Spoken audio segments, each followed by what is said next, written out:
Why is it that the harder you try to win someone over, the more they seem to pull away? You text them constantly, you're always available, you bend over backwards to make them happy, and yet somehow they become more distant, more detached, more uninterested. But here's what nobody tells you about this backwards psychology. There are 3 fundamental shifts that happen when you stop trying, and the third one is so counterintuitive that most people never discover it. But you have to understand the first 2 to grasp why the third one changes everything. The first shift is immediate, and it happens within days. When you stop trying so hard, you're not being attractive, you're stopping being desperate. And desperation, no matter how well-intentioned, is one of the most unattractive qualities a person can display. Think about it.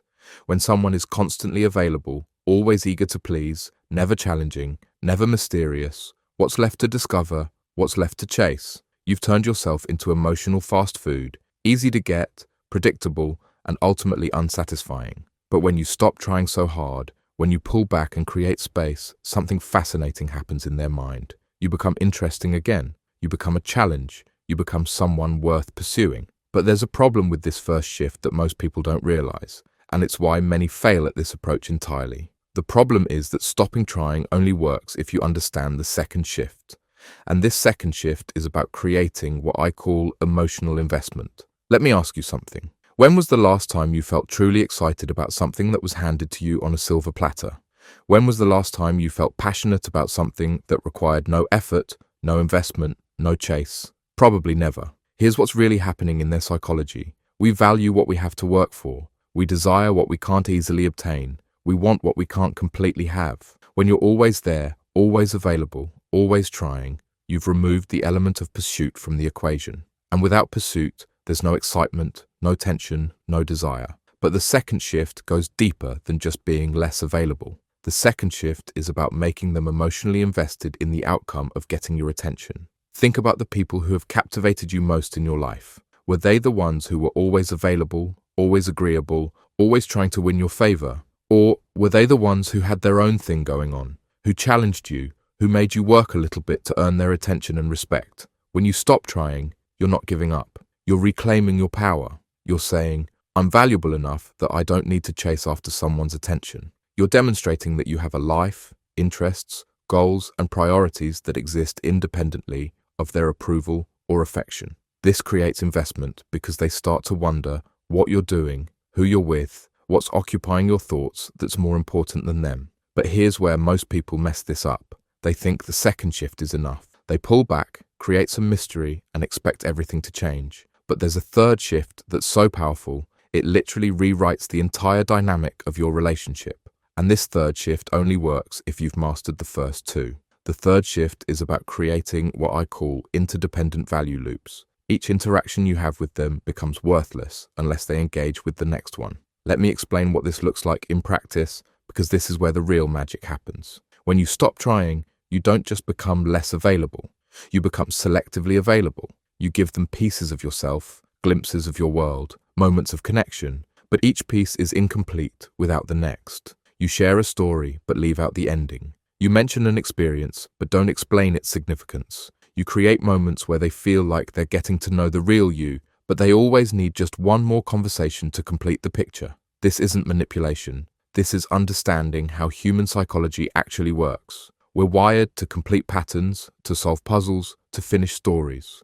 When someone gives us partial information, partial access, partial connection, our brains become obsessed with filling in the gaps. They start thinking about you when you're not there, wondering what you're thinking, what you're doing, what the rest of the story is. Here's the uncomfortable truth about why this works. When you're constantly trying to win someone over, you're operating from a place of scarcity.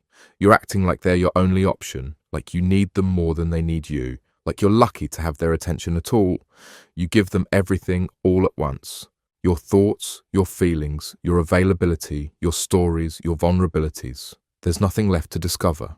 But when you understand the third shift, when you create these interdependent value loops, something incredible happens. They start to invest their mental energy in figuring you out. They replay your conversations. They analyze your messages. They wonder what you meant by that comment, what you were thinking when you said that thing, whether you're thinking about them too. This mental investment is what creates genuine attraction, not the fake kind that comes from playing games, but the real kind that comes from genuine curiosity and desire to know more. They become invested in the outcome of getting closer to you because they've already put mental and emotional energy into trying to understand you.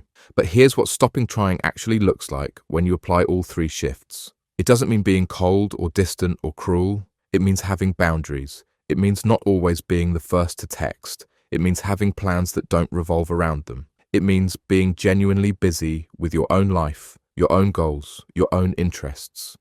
More importantly, it means sharing yourself in layers. Each conversation reveals something new but leaves questions unanswered. Each interaction gives them a piece of who you are but makes them curious about the pieces they haven't seen yet.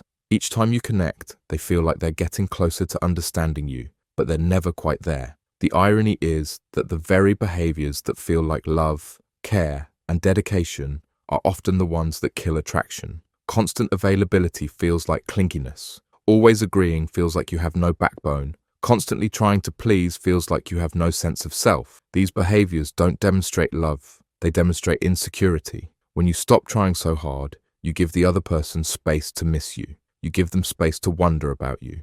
You give them space to realize what they might be losing. And that space, that uncertainty, that possibility of loss is what reignites desire. But more than that, you give them something to mentally invest in. The most attractive version of yourself isn't the one that's trying to impress someone else. It's the one that's so engaged with your own life that others are naturally curious about what you're doing and want to be part of it.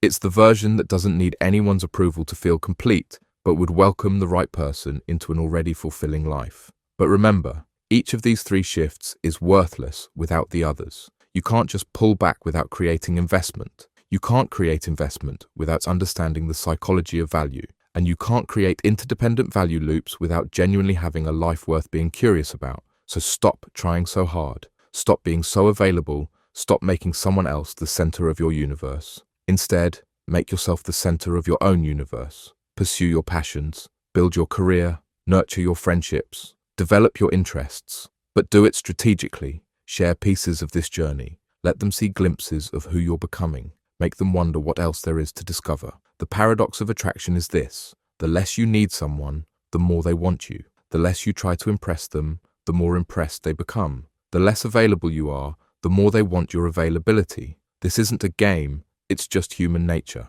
We want what we can't easily have, and we lose interest in what comes too easily. When you master all three shifts, when you stop trying and start creating genuine curiosity, investment, and interdependent value, the dynamic completely changes. They start trying to win you over. They start valuing your time, your attention, your presence. They start wanting you more, not because you're playing hard to get, but because you've become someone genuinely worth getting.